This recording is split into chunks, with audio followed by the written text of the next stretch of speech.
What up guys, Chris from the Unrelenting Brush checking in with you today.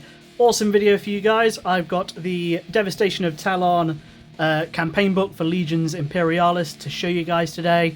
By show you, I mean I can't show you. They sent me a PDF with a watermark all over it, so I can't show you, but I can talk to you about it. So I figured for a fun video, let's have me painting some of the new Sicarans Games Workshop kindly sent me, so that you can listen to talk about the Devastation of Tallarn, while also watching me paint some of these wicked new Sicarans.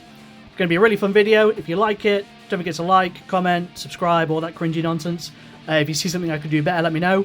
The full in-depth painting video, complete with the paints I used to paint these little bad boys, will be on a video on my Patreon. So head over to there, subscribe. It's £3 a month, that's it, cheaper than a pint down the pub, and you get access to regular video content, my Discord, and loads of really fun bits I'm hoping to develop in the future. Anyway, so here's the finished result of the Sicarans you can see spinning on the screen now, and let's get started with the Imperialis book, Devastation of Tallarn. Before we do that, I'm going to give a massive shout out to Orange Brushes. They're a new off-the-boots company that kindly sent me some of their brushes to try out. They're marketing them as a way to buy cheap, accessible brushes of a high quality without breaking the bank, which I think there's a massive gap in the market for. I'm sick of these brushes with enormous price tags and fancy labels that people are too scared to use. So let's see how these do today. So, while I paint these Sicarans, let's talk about Devastation of Tallarn. So for those who don't know, the Battle of Tallarn was an enormous engagement during the Horus Heresy. It saw the largest tank scale battle throughout the Great Crusade since and before. It's a really interesting point of narrative in the Heresy to focus our book on. And as you'd expect, the rules around it for Legion Imperialis focus around armoured companies. We get lots of shiny new tanks to use for our Solar Auxilia and our Legionis Astartes.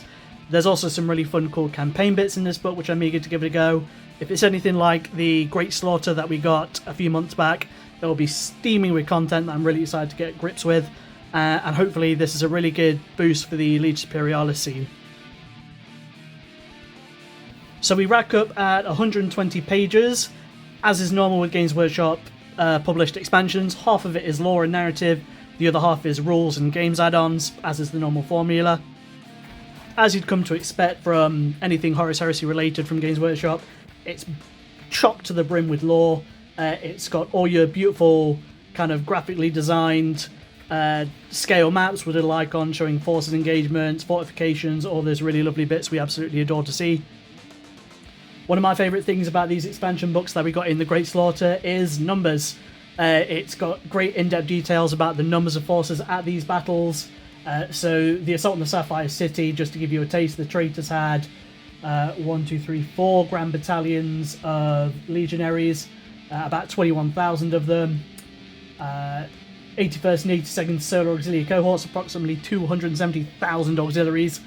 The scale of the Heresy, I think, is something that needs to be portrayed in order to give you a taste of the expanse of what this conflict involved. And when you think about this being one battle in what was thousands of battles kicking off across the galaxy, all culminating in the Siege of Terror, you don't portray the story of the narrative of the Heresy without understanding the colossal sacrifice and waste of life and ammunitions and armour that was thrown into it. So again, this builds on that absolutely beautifully. If you love the numbers and you love being a nerd, looking at the maps and understanding the ins and outs of a battle that we've read about in the Heresy, but you think, oh, I wonder what the forces were like, I wonder what the engagements were, I wonder what the key tactical moments were, anything that's not in the books, chances are in this book.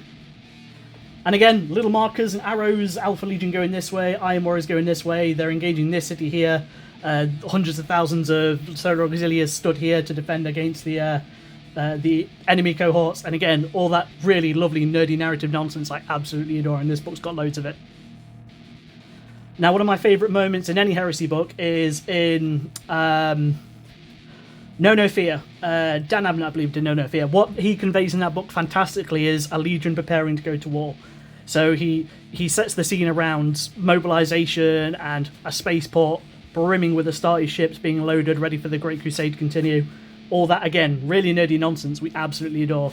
There's a really nice, in-depth few pages on here about armoured deployments and utilizations of tanks and the armoured companies from the Astartes and the Solar Auxilia, how they spotted the Titan Legios around Tallarn, and again, it's all those little nerdy details that go on around the battles we play that we want to see, and they do that really well in this book. Alright, once you get past the lore, we're on to the campaign bits. Now, the Great Slaughters campaign system looks absolutely dope. I've got full intentions to play massive campaigns with a couple of friends of mine.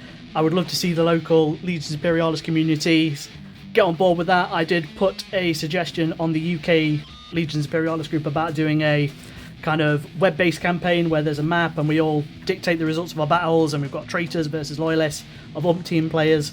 And again, just having a map campaign with a narrative around it, just something I bloody love. And the more campaigns they put in these books, I feel, is just fantastic content for those of us who want to play the game to a narrative format. So we've got a Warfront campaign. So Warfront campaigns are quite generic. It's just a case of play X amount of games, you accrue X amount of victory points, you then get requisition points which you can spend on escalating your lists and your battles, so you can go from, for example, 1750 to 2000, 2000 to 2500. So again, a really nice, simple, bare bones way for you and your pals to play a game, linking your games to a story, and having your armies tell their own narrative and forge the story and what it is they are fighting for. At the end of the day, the heresy was, as I've stipulated, absolutely enormous. It's very much an open canvas for us fans of the narrative and the story and of the games to forge our own tales. Breakthrough campaigns. So breakthrough campaigns are kind of like tree campaigns. They're quite linear in terms of it's 2+ players. Each faction, so loyalists or traitors, have a stronghold. There are 9 boxes in between the 2 strongholds. You start in the middle column and then you pick where you want to fight, and it's basically trying to connect 4 or connect 3 in this instance to get to your opponent's stronghold to ultimately win the game. Again, really good potential here to fit some narrative twists into your games and having it so that you your force grows in size as you win these battles, but then you need to put them away to defend Route B while you held Route A. And again, there's some tactical nuances to it, but it's also a really good reason for you guys to get together and represent this on like a map or a hex tile map or even just an illustrated map online, and tell the story that your armies are fighting to get to each other's stronghold. It could be 2 strongholds on the same planet, it could be 2 systems that you're warring for, and there's a bunch of satellite systems in between that you're then vying for. Again, could be as big and as small as you want. Now, some of the campaign materials in this book are catered around Tallarn, which is great, that's fine. If you want to tell your story on Tallarn, that's great, but I, for one, will be taking these campaign tools away and forming my own narrative and my own systems for my own, again, stories I want to play with my friends. Tallarn's great, but I want to know about the battles going on away from there that haven't been told about because I want to tell those stories. So in that it includes additional rules for your games. So it's got route rules where one route is a Titan graveyard, which then affects whether terrain's dangerous or not, or if it still grants you cover saves as you're fighting amongst a graveyard of fallen Titan legios. Rocky Peaks, and how cool does this sound? Wreck of Victories, where a battleship has crashed onto the surface of the planet, and then you and your forces are vying for it against your enemy, where there are bonuses amongst the map for you getting cover saves. So there's some really good potential there to model that on the table and have some crushed Titans and some crushed battleships. And again, have some really, really awesome games telling a really, really great story. It also gives you some additional rules for when you're assaulting the enemy stronghold. You get artillery barrages and additional reserves and hidden entrances and deadly exposure and things like that. So again, it's not just playing the same 3 games, it's setting the story in terms of where you're fighting, how that's affecting your forces, getting to your enemy stronghold, what kind of additional resources do you want to commit to that. So the Breakthrough campaign sounds fantastic, whereas the Warfront campaign is very basic. Here's some games to play the missions from whatever book you've got, most victory points at the end wins. Your Breakthrough campaign involves you fighting over 6 to 9 different routes for you to get through to your opponent's stronghold, and again, with a myriad of different rules to enhance your games in between. Awesome, fantastic, I love it. It also goes on to give you campaign expansions, so you set your roster up for the campaign. This is the army you use throughout the campaign as it grows. They can get boons and experience where they're enhancing their tactical prowess and their experience as they go, which again, absolutely fantastic. That's what we love about narrative gaming. And from there we go into the missions. Now, as the Battle of Tallarn went on, it became an irradiated wasteland due to the amount of death and armaments and phosphex and titans exploding and radiation. It's not a very nice place to be. They reflect that in the Fog of War rules, where you can have it so that you've got reduced visibility, you can have a hidden setup. There's even Deadly Fog of War, where you roll to see if your units take damage or casualties as the game goes on, which is just metal as all hell. So again, a really nice twist added to your game's theme around that. Now, the missions in this book, based around these campaigns and Tallarn itself, they're not very objective heavy. Looking at the maps, there are no objective points on there. A lot of it is just victory points, so it's wiping out enemy detachments and scoring based on their side, getting detachments into the enemy deployment zone while defending yours. And then you've got some secondaries in there, like Armored Dominance, Rescue, Dominate the Battlefield, all with their own unique scoring objectives. Really good fun. I need to get used to secondaries in Legion Imperialis. I've only played it a couple of times with secondaries because a lot of my pals are still learning the game. This will be a great excuse to do that. And again, secondaries I think are where you get a real scale on how the games can vary. It's not just grab these 3 points and sit on them for 4 turns as best you can.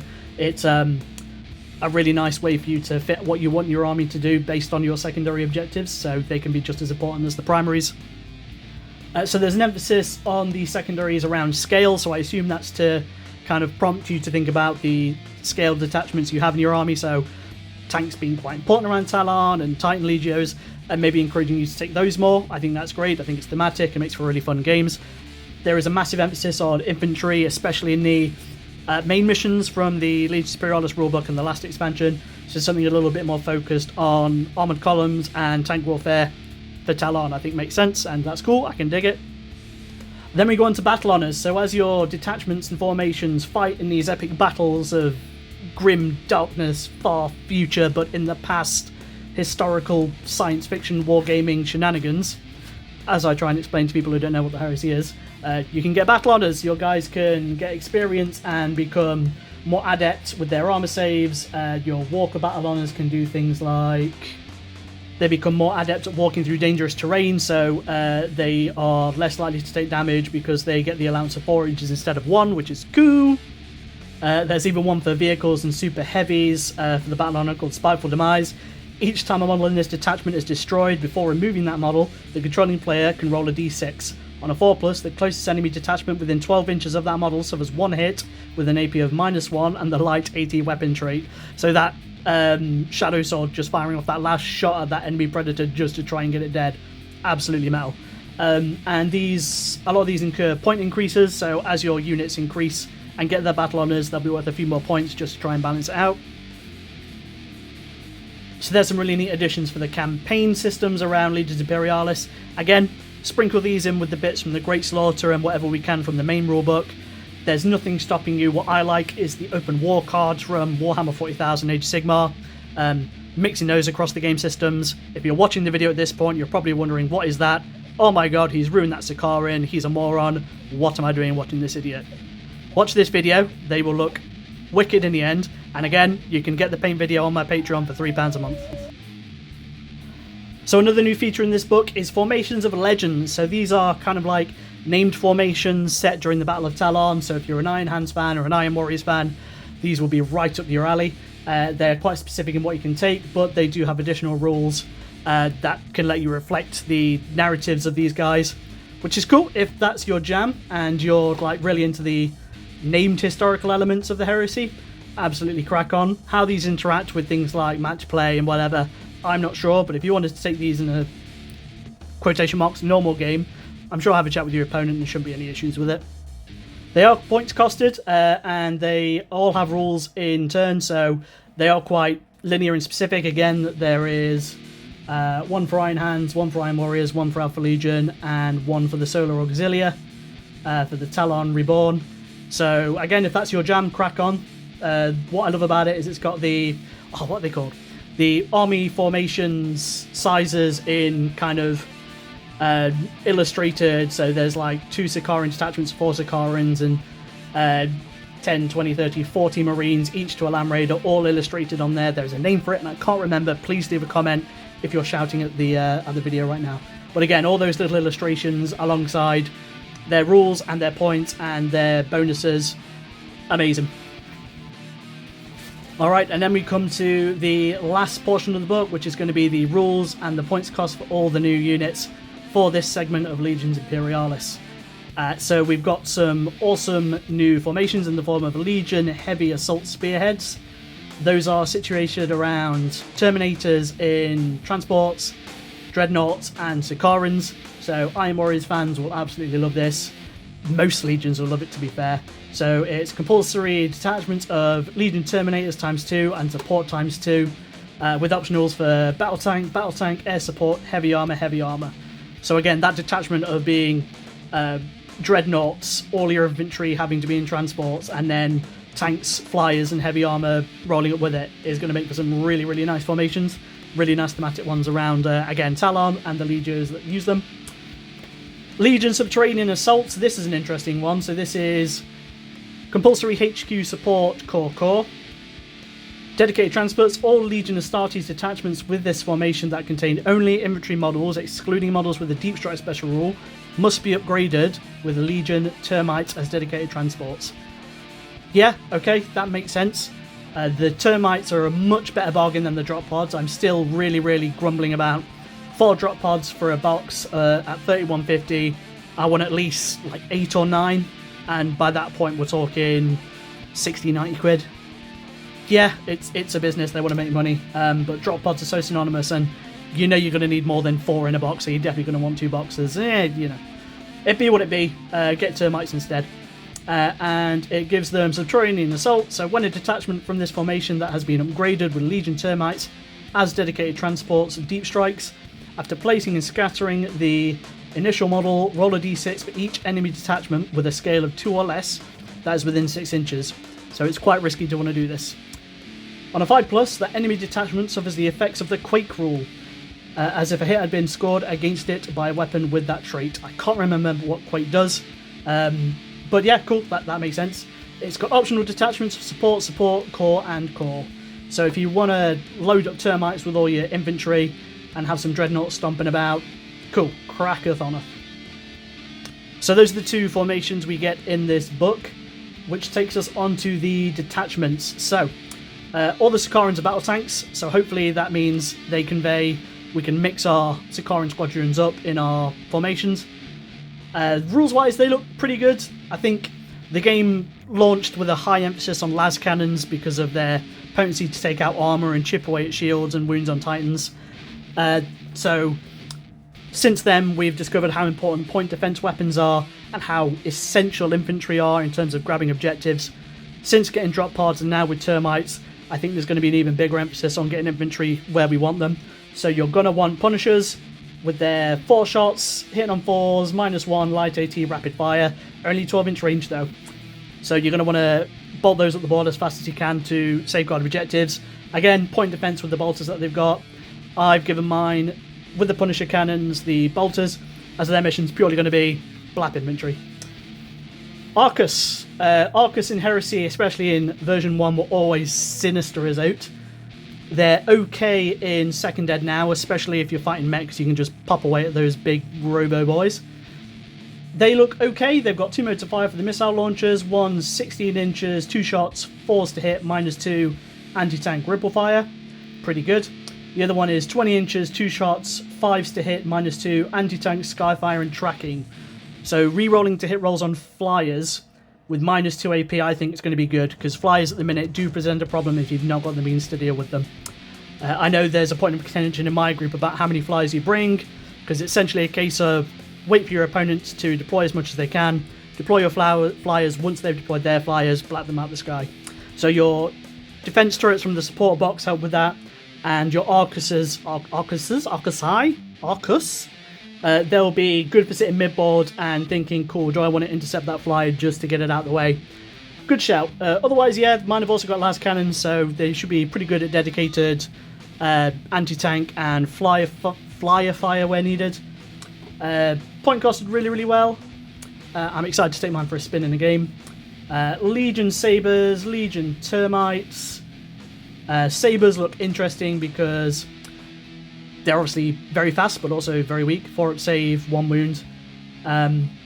But hull mounted neutron blasters seem like they could be pretty good for assaulting tanks. If we learnt anything from the Vanguard box with the bikes and the speeders, its outflanking armour is a godsend. Not being able to do that with Sabres because they are tanks, questionable. But I'll take mine for a spin and see how they do in the game. I would probably want to give them, because they can either take the autocannon and neutron blaster on the front. I feel like I've got a lot of anti-infantry in my army, so I'd probably give them neutron blasters. Or mix, it's up to you. I'm going to try and avoid mixing where I can, because I've found dedicated detachments and formations to anti-tank, anti-infantry, anti-flyer, blah blah blah, is a safer bet. So either dedicate the sabres to autocannons to pick at infantry and light tanks, or give them the neutron blasters to pick away at armour. All choices, all interesting. Termites, not massively exciting, except that they can deep strike, transport 2, so load them full of marines and pop up in the middle of the board. Okay, that's the Legions and Starty stuff done. Let's talk about the Solar Auxilia. Titan Hunter Companies. This I saw and was absolutely overjoyed, because I love the idea of nothing more than a whole row of shadow swords aiming at a Warlord Titan and going, "Not today, Satan," and turning it into a mushroom cloud. So that's 3 shadow swords specifically for a compulsory detachment, and optional detachments are heavy armor. So you could have 3 shadow swords backed up by Baneblades who are there for covering support and getting rid of anything trying to intercept those. Really excited about that for my Solar Auxilia. I think that's going to look dope. And your Lehman Russ Spearhead detachment. Now that's 3 Lehman Russ compulsory, just Lehman Russ. It doesn't speculate the type, so I assume that's all variants. Optionals being light armor, battle tank, heavy armor, and air support. So a really nice mobile mechanized force of tanks and a couple of flyers that you can then hassle the opponent with. I'll talk about the Volcano Cannon. So it's 70-inch range from the Shadow Sword, 1 dice, 3+ to hit, which is nice, -4 EP, arc front, and engine killer 2. So you need the rest of your army to ding away at void shields on Titans, and then with 3 Shadow Swords, just stream those rounds right up the middle of the board and watch your opponent stress as his Warlord Titan goes. Oh, I'm so excited to use those. 2 wounds, I'd like 3. I know there's discussion recently about if 2 wounds is enough for super heavies. I'd like to see 3, but it be what it be. I'll take them for a spin to see how we do. And then lots of examples of the painted stuff from the Warhammer guys, and the rules for everything else. Legion Sicaran commanders and Kratos commanders sounds interesting. Legion studies tank commanders. Using the detachment found in this section are part of the Legion is a Starty's army list, as described in the rulebook. These detachments can either be selected to fill their usual battlefield role, battle tank or heavy armor in a detachment, or can be selected as a HQ slot. So that's awesome. You can have your dedicated commanders in tanks as your HQs. That wraps up this preview on Devastation of Tallarn, guys. I hope you enjoyed it. Don't forget to like, comment, subscribe. I really enjoyed this video. I love the idea of me painting and talking, so you can hear me get excited about this book while I'm painting something for you to enjoy. The full paint videos on my Patreon, which is £3 a month. You'll get 3 or 4 videos a week. It really helps me out, and I adore the support. Massive love to Orange Brushes. I think they held up great painting these tanks. Thank you very much for watching. Go buy the book.